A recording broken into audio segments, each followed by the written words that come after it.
સખી દાતારનો ડુંગરો ચડવાનો હતો એટલે બધા દાતારનો ડુંગરો ચડવા માંડ્યા. નજારો જોયો ને બહુ મજા આવી ગઈ ને દાતાર ભગવાનના દર્શન કરી લીધા. એકારે 11 જણાએ પ્રસાદી લઈ લીધી. નીચે ડુંગરો ઉતરી ગયા ને વિલિંગ્ટન ડેમે ફોટા પાડવા આવતા રહ્યા.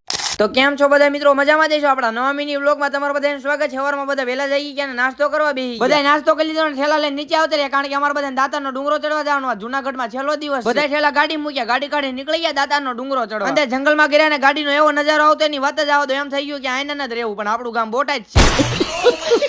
ફોર વ્હીલ ને પાર્કિંગમાં મૂકી દીધી. દાતાર ભગવાનનું નામ લઈને બધા ડુંગરો ચડવાનું શરૂ કરી દીધું. બહુ મજા આવે છે. જો મિત્રો તમે જુનાગઢ આવો તો દાતારનો ડુંગરો ચડવાનું છે જે ભૂલતા ને ફૂલ મોજ આવે છે. એકવાર જરૂરથી જરૂર આવજો. એક ધારા 1.5 કલાક હાલે ને દાતાર ભગવાનના મંદિરે પહોંચી જાવ. થોડુંક જ હાલવાનું. 2 કલાક જેવું થઈ ગયું ને અમે બધા દાતારનો ડુંગરો ચડી ગયા. અહીંથી ચોખ્ખો ગરવગઢ ગિરનાર દેખાય છે. તમે ખાલી નજારો જોવો. બધા મંદિરે આવતા રહ્યા ને દાતાર ભગવાનના દર્શન કરી લીધા. તમે બધા પણ દર્શન કરી લો ને કોમેન્ટમાં જય દાતાર લખવાનું પાછા ભૂલતા નહીં. અમારે બધાને પ્રસાદી લેવાની હતી એટલે એકારે બધાએ પ્રસાદી લઈ લીધી. અહીંયા આપણને એક એક વ્યક્તિને ડીશ નો આપે, અહીંયા મોટી થાળી આપે ને બધાને એકારે જમવાનું હોય. બધાએ પ્રસાદી લઈ લીધી ને બાજુમાં નજારો જોવા આવતા રહ્યા. એક નંબર ઠંડો પવન આવતો. બધાએ પ્રસાદી ને એવું લઈ લીધું. હવે નીચે ઉતરવાનું હતું એટલે બધા નીચે ઉતરવાનું શરૂ કરી નાખ્યું. બપોરના 2 વાગી ગયા ને અમે બધા ડુંગરો ઉતરી ગયા ને આવતા રહ્યા વિલિંગ્ટન ડેમે ફોટા પાડવા. એક નંબર ફોટા આવતા. બધા ડેમે બહુ ફોટા પાડ્યા. બપોરે જમવાનું બાકી હતું એટલે બધા કે બાહુબલી થાળી ખાવા જાવ. આગળના વિડીયોમાં તમને બાહુબલી થાળી દેખાડું, ત્યાં સુધીમાં ફોલો કરી નાખો.